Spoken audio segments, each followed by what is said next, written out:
आज गंगासागर मेला से गंभीर रूप से बीमार एक श्रद्धालु को एयर एम्बुलेंस से डूमरजला हेलीपैड मैदान लाया गया। वहां से उन्हें इलाज के लिए कोलकाता ले जाया गया। मालूम हो कि राजस्थान के धौलपुर की रहने वाली 60 वर्षीय सुगुना देवी गंगासागर मेले में दिल का दौरा पड़ने से गंभीर रूप से बीमार पड़ गई। वहां प्राथमिक इलाज के बाद उन्हें एयर एम्बुलेंस से पहले हावड़ा लाया गया। डूमरजला हेलीपैड मैदान पर डॉक्टर मौजूद थे। इसके बाद उन्हें कोलकाता के एमआर बांगुर अस्पताल ले जाया गया। ওনার একটা হার্ট অ্যাটাক হয়েছে, উনি গঙ্গাসাগরে গেছিলেন, তো সেই জন্য আমরা ওনাকে এয়ারলিফট করে এখানে নিয়ে এসে এবং আমাদের এখান থেকে আমাদের যে আপনার নিয়ারেস্ট হাসপাতাল সেখানে ওনাকে নিয়ে যাওয়া হচ্ছে এবং ওনার চিকিৎসার ব্যবস্থাগুলো মেজর কিছু হার্ট অ্যাটাক হয়েছে। আচ্ছা, কি নামপত্র আছে বলে?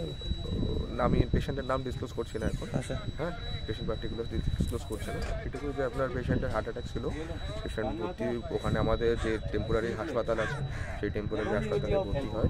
আমাদের ওখানে অত্যাধুনিক যেসব পরিকাঠামো আছে সেই পরিকাঠামো দিয়ে আমরা পেশেন্টের চিকিৎসা করি এবং তারপরে যত শীঘ্র সম্ভব আমরা পেশেন্টকে স্টেবল করে আমাদের কলকাতায় যে আরও বেটার ফেসিলিটি দেওয়ার জন্য আমরা পেশেন্টকে এয়ারলিফট করে কলকাতা। আপনার নাম? Prashant Bhattacharya. Bureau report, PVTV news.